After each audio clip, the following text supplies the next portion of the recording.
Hey guys, welcome back to my channel. और जैसे कि हम सभी जानते हैं कि अभी 15 से 16 दिन हो गए हैं रूस और यूक्रेन के युद्ध को, और अभी भी जारी है। तो इसी युद्ध के बीच हमारा मित्र बाबू भी फंसा हुआ था। वो सुमी स्टेट ऑफ यूनिवर्सिटी से एमबीबीएस कर रहा था, तो उसका लास्ट ईयर था। तो हम उनसे जानेंगे, उनकी कहानी देखेंगे हम कि कैसे वो यूक्रेन से भारत आए, सकुशल अपने परिवार के पास लौट आए हैं वो। Hello guys. हम हैं सुमी स्टेट यूनिवर्सिटी में। ये रशिया से कम 30 से 50 किलोमीटर दूर हमारा है सुमी स्टेट यूनिवर्सिटी। हॉस्टल भी हमारे 50 किलोमीटर दूर ही पड़ता है। हम इस सुमी में कम से कम 1000 से 1200 स्टूडेंट हैं और अभी बंकर में बैठे हुए हैं सब के सब। आप देख सकते हैं, ठीक है, देख सकते हैं आप बच्चों की क्या हालत है। और इंडियंस कम से कम 1000 से 12 हैं और 1200 हैं, और टोटल स्टूडेंट्स बंकर्स में अंदाजन 500 से 600 स्टूडेंट्स हैं। देख सकते हैं स्टूडेंट कैसे फंसे हुए हैं यहाँ बंकर्स में, सब सोए हुए हैं यहाँ पे। और यहाँ पे शेलिंग हो रही है। पिछले 72 घंटे में कम से कम 5 से 6 बार शेलिंग हो चुकी है, और आज के दिन में कम से कम 4 से 5 बार शेलिंग हो चुकी है, देख सकते हैं आप। और फायरिंग भी कंटिन्यूसली चल रही है। बाहर दहशत का माहौल है, बाहर जाने में भी बच्चों को डर लग रहा है। खाने की शॉर्टेज है बहुत ज़्यादा, एटीएम में कैश नहीं है और बच्चों के पास कैश भी नहीं है खाने का सामान खरीदने के लिए। और ये है दिक्कत। और शेलिंग के कारण जो बिल्डिंग्स इतनी कांप रही हैं कि ऐसा लगता है कि थोड़ी देर में गिर जाएगी, और बार बार हमको शेल्टर में जाना पड़ रहा है, कभी बाहर आना पड़ रहा है, बच्चे डर रहे हैं।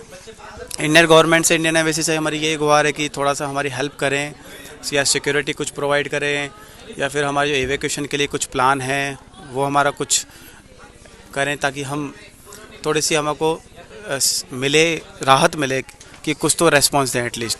रशिया से हमारा 30 से 50 किलोमीटर दूर पड़ता है। अगर रशिया से हमारा एविकेशन पॉसिबल है तो प्लीज़ उसके लिए भी ट्राई करें, इंडियन गवर्नमेंट से बोला जाए। अभी तक हमारी साइड से अभी तक किसी भी तरह का कोई एविकेशन प्लान या फिर कोई भी रेस्पॉन्स नहीं आया है एम्बेसी की तरफ से। एम्बेसी से हमने कॉल भी किया था, एम्बेसी उन्होंने बोला कि आपको एविकेशन करना है तो पोलैंड या रोमानिया या स्लोवाकिया बॉर्डर से होगा। जहाँ तक जाने के लिए हमारा कम से कम 20 घंटे का ट्रैवलिंग करनी पड़ेगी। 1500 किलोमीटर एवरेज पड़ता है हमारा। 20 से 25 घंटे का ट्रैवलिंग है बाय बस और ट्रेन रूट, और कोई रूट नहीं है। तो जो कि सेफ़ नहीं है बिल्कुल भी, क्योंकि सुमी सिटी में अभी रशियंस आर्मी और टैंक्स वगैरह घूम रहे हैं, शेलिंग कंटिन्यूसली चल रही है। स्टूडेंट्स तो फिर वहाँ तो हमारा जाना इम्पॉसिबल है अप्रॉक्सीमेटली। तो हम चाहते हैं कि या तो हमारा रशिया बॉर्डर से वेकेशन हो, या फिर हमको थोड़ी सिक्योरिटी वगैरह कुछ प्रोवाइड की जाए। बाकी आप हमारे स्टूडेंट से बात कर सकते हैं, पूछ सकते हैं उनको क्या कहना है।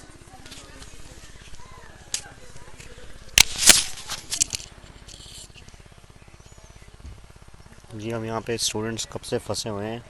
यहाँ की हालत बहुत ही गंदी है, बहुत ज़्यादा गंदी है।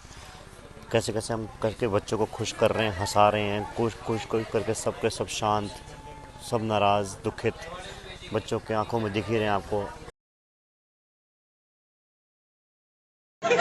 और तो इतना लेट कर दिया, बता नींद में से उठा के आई हूँ।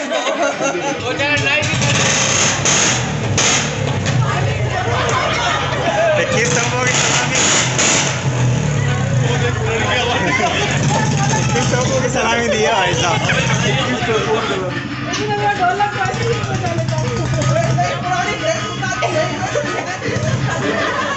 घर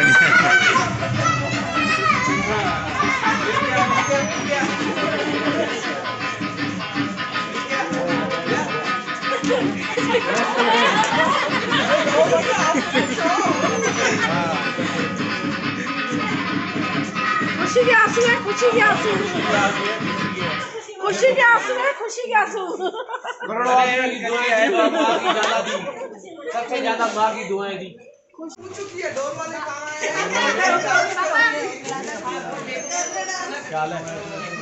अरे बाबू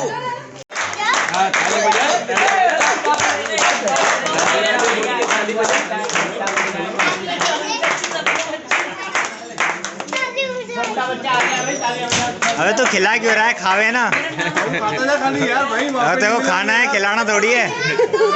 वहाँ पे नहीं मिलोगे, खाली खाता जा। स्पेशल है।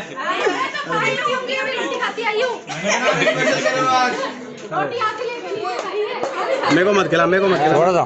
थोड़ा सा तो खूब खिला लिए।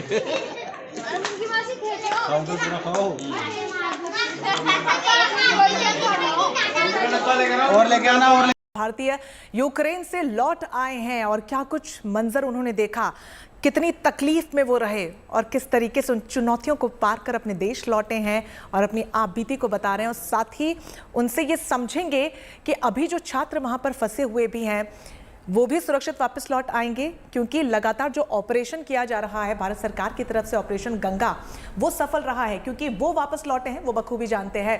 तो पैनल पर आप देख सकते हैं छात्र लगातार हमारे साथ मौजूद हैं। मैं एक बार फिर से शुभम आप ही का रुख करना चाहूंगी, क्योंकि वॉर से पहले की बात बताना चाहूंगा जी कि यूनिवर्सिटी की तरफ से हमारे केयर टेकर है रनीश जोसेफ सर जी, उनका कॉल आया था जिस टाइम पे हम क्लास में थे। उन्होंने बोला 10 स्टूडेंट्स हर यूनिवर्सिटी से चूज किए गए हैं, सीनियर स्टूडेंट्स जो रेस्पॉन्सिबल हो सकते हैं, उनको एम्बेसी, उनका जो कॉन्टेक्ट्स हैं एम्बेसी के अंदर सबमिट किया जाएगा। अगर ऐसी कोई सिचुएशन आती है इवैक्यूएशन की तो आप स्टूडेंट्स को पहले इन्फॉर्मेशन आएगी ताकि र्यूमर्स स्प्रेड ना हो। तो वो जो है उसमें हम थे, मैं शुभम कुमार, हम दोनों इंक्लूड थे कि हमारे पास कॉल आएगा।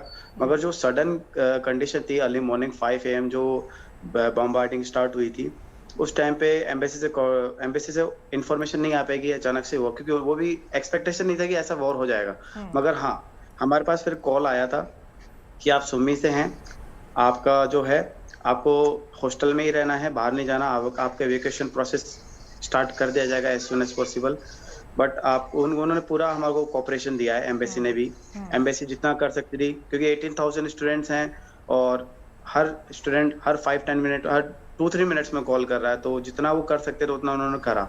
रेस्पॉन्स पूरा था उनका यूनिवर्सिटी की तरफ से भी। यूनिवर्सिटी के जो टीचर्स थे उन्होंने एक ग्रुप बना रखा था कि जो अगर किसी स्टूडेंट्स को किसी भी तरह की हेल्प चाहिए, जैसे फूड चाहिए, पानी चाहिए, या फिर कोई किसी और जैसे कहीं अगर अपार्टमेंट पे रह रहा है, बाहर नहीं आ पा रहा है, उसको वहाँ कोई चीज़ डिलीवर करनी है जी, या किसी कोई चीज़ है, कोई खाना या कोई प्रोडक्ट्स जो वहाँ पे फ्री अवेलेबल है, जहाँ पे जो संस्थाएं हैं फ्री अवेलेबल करा रही, किस लोकेशन पे करा रही हैं, वो लोकेशन सेंड करते थे उस ग्रुप पे। जी, स्टूडेंट्स को इस तरह से इन्फॉर्मेशन मिल रही थी यूनिवर्सिटी की तरफ से और केयर टेकर्स की तरफ से और एम्बेसी की तरफ से। बिल्कुल। ये तो वो हो गई जहां पर आप रिस्पॉन्सिबल अथॉरिटीज हैं वो अपनी जिम्मेदारी को निभा रहे थे।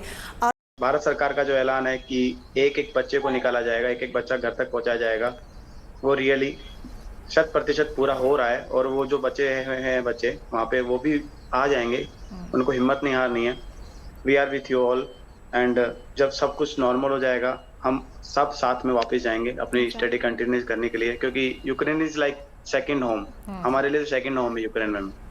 शुभम जहांगीर, इस वक्त आप मौजूद कहाँ पर हैं? मतलब भारत आप लौट आए, लेकिन कौन से क्षेत्र में इस वक्त आप मौजूद हैं? मैम जयपुर राजस्थान में। देखिए जयपुर से आप हैं और दिल्ली में आपके बेस्ट फ्रेंड ही कहूँगी अब तो मैं, वो बैठे हैं, तो क्या कुछ कहना चाहेंगे उनसे? क्योंकि लग रहा है कि मुलाकात अब दोनों की होगी, मिलेंगे दोनों कहीं दिल्ली में या फिर वो जयपुर आ जाएंगे। कुछ कहना चाहेंगे उनसे? अब क्या पता यूक्रेन अब आप कब लौट कर वापस जाने वाले हैं? यस मैम, यूक्रेन का कुछ कह नहीं सकते कब वापस जाएंगे मैम, मगर मैम मिलते रहेंगे जल्द ही। मैं जयपुर नहीं आ पाया, मैं दिल्ली तो आऊंगा ही मैम जरूर। और दिल्ली की पार्टियां बहुत फेमस है। देखिए मैं खुद राजस्थान से हूँ और दिल्ली भी कई सालों से रह रही हूँ, तो मुझे पता है कि जयपुर वाले, उदयपुर वाले, जोधपुर वाले दिल्ली आते हैं तो दिल्ली की पार्टियां कभी नहीं भूलते हैं, तो आप उनको बहुत अच्छे से होस्ट कीजिएगा। Sure ma'am, sure, any time my brother. वहाँ पर उपलब्ध आपके लिए, वो भी दैट्स ऑफ नो यूज। तो क्या मोबाइल फोन्स काम कर रहे थे, आपका जो इंटरनेट है वो बखूबी काम कर रहा था? इस तरीके की टेक्निकल परेशानी क्या आपको वहाँ पर देखने को मिली? जहन में क्या चल रहा था?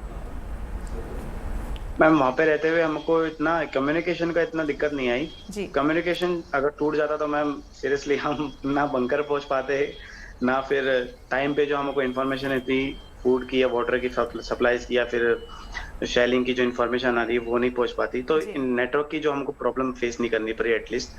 बाकी जब हम निकल रहे थे तो उस टाइम पे एक जो बताया था कि बच्चे जो परेशान हुए थे, उस दिन हमारा 7th ऑफ मार्च को हमारा एविकेशन स्टार्ट होने वाला था फर्स्ट। जैसे हम बस में बैठे उसी टाइम पे कम्युनिकेशन था जो हमको बता दिया कि आज ग्रीन कॉरिडोर ओपन है, मगर फिर भी इसका वायलेशन स्टार्ट हो चुका है, तो वापस हॉस्टल आ जाइए। फिर हमारे उस केवल कम्युनिकेशन के कारण हम उस दिन सेफ हो गए, अदरवाइज कुछ भी हो सकता था। नेक्स्ट डे वापस हमारा एविकेशन स्टार्ट हुआ 8 को, उसके बाद हम 3-4 दिन के ट्रेवल के कंटिन्यू फिर आए। बाकी हाँ, सिक्योरिटी पर्पज के लिए हमको थोड़ा सा जब हम ट्रेवल कर रहे थे सुम्मी से पोलैंड की तरफ, तब हमको बोला गया कि आपको मोबाइल और नेविगेशन वगैरह इंटरनेट वगैरह बंद रहने चाहिए। कारण ये है कि थोड़ा सिक्योरिटी पर्पस है, जितना रश दिखेगा गूगल मैप्स पे या फिर इन पे तो थोड़ा सा आपकी प्रॉब्लम हो सकती है। यूक्रेन में लगभग 20,000 से भी ऊपर इंडियन स्टूडेंट्स फंसे हुए थे, तो उनमें से मोस्ट ऑफ स्टूडेंट्स अपने परिवार के पास सकुशल लौट आए हैं। और इन सब में इंडियन एम्बेसी और इंडियन गवर्नमेंट ने काफ़ी उनकी मदद की है। तो हम उनका धन्यवाद देना चाहते हैं कि उन्होंने स्टूडेंट्स को, इंडियंस को सपोर्ट किया और उनके इवैक्यूएशन के लिए काफ़ी हद तक अपने सफल प्रयास किए। हम भारतीयों के ऐसे जज्बे को सलाम करते हैं और जय हिंद, जय भारत।